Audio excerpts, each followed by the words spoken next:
Hey guys, প্ৰথমে আপনি যিকোনো ব্ৰাউজাৰ এটা ওপেন কৰি লব আৰু তাতে যদি আপুনি সাৰ্চ কৰে gaconline.gov.in বুলি তেতিয়াহলে আপুনি গুৱাহাটী হাইকোৰ্টৰ যেটো অফিচিয়েল ওয়েবসাইট আছে তাতে আপুনি ভিজিট কৰিব পাৰিব আৰু তাৰ যেটো ৰিকোয়াৰমেন্ট আছে তাৰ ডিটেইলছ খিনি মই আপোনাক প্ৰভাইড কৰিম যদি আপুনি ইন্টাৰেস্টেড তো কমপ্লিট ভিডিও আপুনি এই ভিডিও চেক কৰিব পাৰিব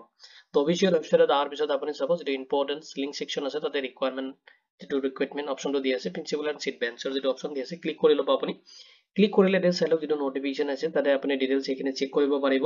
যদি আপুনি ইন্টাৰেস্টেড তো ভিডিও হেহলৈকে চাব আৰু এইটো ৰিকোয়াৰমেন্ট ৰিলেটেড যদি কোনো ধৰণৰ কোৱেশ্চন থাকে আপুনি এই ভিডিওৰ কমেন্ট সেকশনত কমেন্ট কৰিব নাপাহৰিব তাহক দেৰি নকৰি আজি ভিডিওটো আৰম্ভ কৰো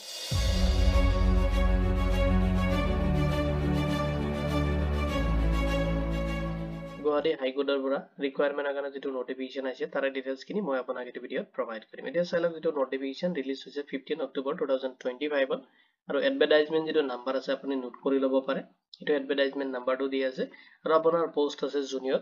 গ্ৰেড ট্ৰান্সলেটৰৰ কাৰণে আপুনি এপ্লাই কৰিব পাৰিব আৰু এটো পোষ্টত আপোনাৰ যেটো স্যালাৰি ডিটেইলছ দি আছে 14000 ৰ পৰা লৈ কিনে আপুনি 70000 লৈ কিনে আপুনি স্যালাৰি ৰিসিভ কৰিব লগতে আপোনাৰ গ্ৰেড পে দি আছে 8000 আপুনি ৰিসিভ কৰিব লগত আপোনাৰ প্লাস হ'ব আদাৰ যিখিনি এলাউন্সেস আছে এজ পাৰ দা যেটো ৰুলস আছে এটো হিচাপত আপুনি ৰিসিভ কৰিব এটো ৰিকোয়াৰমেন্টত চাইলক ইম্পৰ্টেন্ট ডেটস খিনি প্ৰভাইড কৰিছে যেটো অনলাইন এপ্লিকেশন হয় আপুনি কৰিব পাৰিব এটো 23 অক্টোবৰ 2025 ৰ যেটো 3 pm টাইমত আপোনাৰ যেটো অনলাইন পোৰ্টেল হয় এটো খুলি দিছে অলৰেডি এপ্লাই অলৰেডি স্টাৰ্ট হৈছে আপুনি এপ্লাই খিনি কৰিব পাৰিব আৰু এটো ৰিকোয়াৰমেন্টত যেটো এপ্লাইৰ লাষ্ট ডেট দি আছে আপুনি 6 নৱেম্বৰ 2025 ৰ 5 pm লৈ কিনে আপুনি লাষ্ট আপোনাৰ এপ্লিকেশনটো আপুনি অনলাইনত সাবমিট কৰিব পাৰিব নেক্সট চাইলক যেটো লাষ্ট ডেট দি আছে এটো পেমেন্টৰ হয় আপোনাৰ যেটো এপ্লিকেশন ফি হয় আপুনি যেটো এপ্লাই কৰোতে এপ্লিকেশন ফি পেমেন্ট কৰিব লাগিব আৰু এটো ডেট দি আছে 12 নৱেম্বৰ 2025 ৰ যেটো বেংকিং আৱাৰ থাকে যেটো ট্ৰানজেকচন আৱাৰ থাকে হেতু সময় লৈকিনে আপুনি লাষ্ট আপোনাৰ পেমেন্টটো সাবমিট কৰিব পাৰিব এতিয়া চাইলক পোষ্টখিনিত এপ্লাই কৰোতে আপুনি কিছুমান এলিজিবিলিটি ক্ৰাইটেৰিয়া চেক কৰিব লাগিব তাৰে ভিতৰত দিছে আপোনাৰ এজ লিমিটটো তো আপুনি এজ লিমিটটো চেক কৰিব লাগিব আপুনি ম্যাক্সিমাম যেটো হয় এজটো দি আছে 43 ইয়াৰ্স লৈ কিনে আপুনি এপ্লাই কৰিব পাৰিব আৰু লগতে যেটো ৰিজাৰ্ভেশন ক্যাটাগৰী আছে কিনি আপুনি পাই যাব এটা চাইলক পোষ্টখিনিত এপ্লাই কৰোতে এলিজিবিলিটি ক্ৰাইটেৰিয়াত বিচাৰিছে আপুনি যদি মাস্টাৰ ডিগ্ৰী কমপ্লিট কৰিছে যিকোনো ৰিকগনাইজ ইউনিভাৰ্সিটিৰ পৰা তেতিয়াহলে আপুনি পোষ্টখিনিৰ কাৰণে এলিজিবল হ'ব লগতে আপোনাৰ যেটো অফিচিয়েল ল্যাঙ্গুৱেজ হয় হেকিনি জনা থকা হ'ব লাগিব নেক্সট আপোনাৰ থাকিব লাগিব কম্পিউটাৰ সাৰ্টিফিকেট মিনিমাম আপোনাৰ 6 মান্থ ডিউৰেচনৰ এটা কম্পিউটাৰ নলেজৰ সাৰ্টিফিকেট থাকিব লাগিব আপুনি তেনেকুৱা কম্পিউটাৰ কোৰ্স কৰিছে 6 মান্থত তেতিয়া এলিজিবল হ'ব তেতিয়াহলে লগতে আপোনাৰ দিছে ডিউ ওয়েট যেটা আপোনাৰ ল গ্ৰেজুৱেট আপুনি গ্ৰেজুৱেট যদি কৰিছে লৰ পৰা কৰা হ'ব লাগিব তেতিয়াহলে আপুনি এলিজিবল হ'ব এতিয়া চাইলক পোষ্টখিনি যেটো সিলেকশন প্ৰসেস হয় সিলেকশন প্ৰসেস খিনি প্ৰভাইড কৰিছে ফাৰ্স্ট যেটো স্টেপ হয় ফাৰ্স্ট স্টেপত আপোনাৰ ৰিটেন এক্সামিনেশন হ'ব এটা আপুনি এপ্লাই কৰিব লাগিব মানে এটেম্প কৰিব লাগিব যত আপোনাৰ 100 মাৰ্কৰ কাৰণে হ'ব যেটো এক্সাম হয় ৰিটেন এক্সামটো সেকেন্ড স্টেপত আপোনাৰ ভাইবা অবলিক ইন্টাৰভিউ দি আছে আপুনি এটেম্প কৰিব লাগিব ইন্টাৰভিউটো যত আপোনাৰ মাৰ্ক যেটো প্যাটাৰ্ন দি আছে 30 মাৰ্কৰ কাৰণে হ'ব আপোনাৰ ইন্টাৰভিউটো আপুনি তাতে এটেম্প কৰিব লাগিব তাৰ পিছত আপোনাৰ যেটো সিলেকশন প্ৰসেস হয় কমপ্লিট কৰা হ'ব এতিয়া চাইলক কেনেকৈ আপুনি এপ্লাই কৰিব তো অনলাইনত এপ্লাই কৰিব লাগিব আপুনি অফলাইনত কৰিব নোৱাৰিব তো এপ্লাই কৰিবলৈ আপোনাৰ যেটো ভ্যালিড এটা মোবাইল নাম্বাৰ লাগিব লগতে ইমেইল আইডি লাগিব হেকিনি আপুনি মেন্ডেটৰি আপোনাৰ লগত ৰাখিব নেক্সট চাইলক আপুনি যিখিনি ৰিকোয়াৰমেন্ট ডকুমেন্টস মানে যেনেকৈ আপোনাৰ এডুকেশনাল কোৱালিফিকেশন আইডি প্ৰুফ সব এখিনি আপুনি এটাচ কৰিব লাগিব যেহেতুকে তাৰ কাৰণে আপুনি এখিনি প্ৰথমতে ডকুমেন্ট কৰি ৰাখিব নেক্সট আপুনি যাব লাগিব যেটো গুৱাহাটী হাইকোৰ্টৰ অফিচিয়েল ওয়েবসাইট আছে তাতে আপুনি ভিজিট কৰিব লাগিব যেটো লিংক মই আপোনাক এই ভিডিওৰ ডেসক্ৰিপচনতো প্ৰভাইড কৰি দিম বা আপুনি যিকোনো ব্ৰাউজাৰত যাই কিনে যদি আপুনি সাৰ্চ কৰে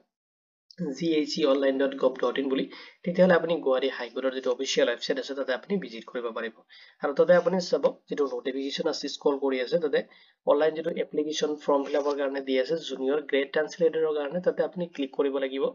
আৰু যেতিয়া আপুনি ক্লিক কৰিব তেতিয়া আপুনি যেটো নোটিফিকেশন তাতে চেক কৰিব পাৰিব অফিচিয়েল ওয়েবসাইটত আৰু তাতে এপ্লাই বাটনটো দি আছে ক্লিক কৰিলে আপুনি এপ্লাইত ৰিডাইৰেক্ট হৈ যাব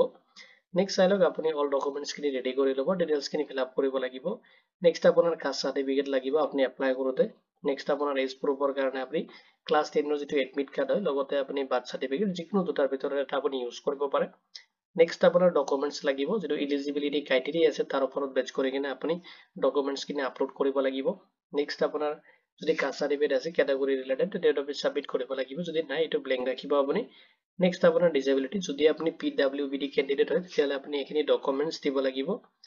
দিকিনে আপোনাৰ এপ্লিকেশনটো আপুনি সাবমিট কৰিব লাগিব এতিয়া চাইলক এপ্লাই কৰোতে আপুনি এপ্লিকেশন ফি পেমেন্ট কৰিব লাগিব এইখিনি পেমেন্ট আপুনি কৰিব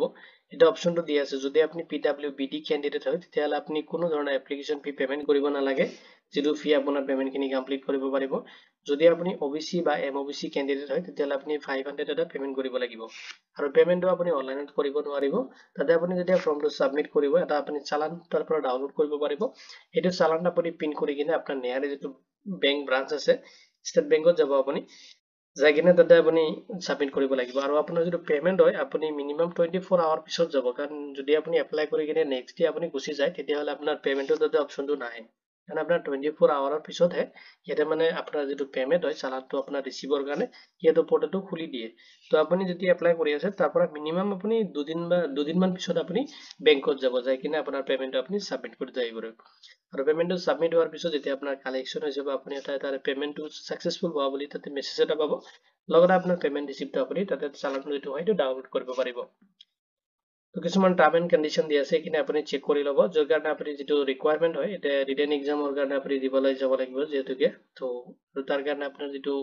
প্ৰভিজনাল যে ক্যান্ডিডেট হয় ৰোল নাম্বাৰ এটা পাবলিশ কৰি দিব তে আপুনি অফিশিয়াল যেটো ওয়েবসাইট আছে তাতে পাই যাব আৰু আপুনি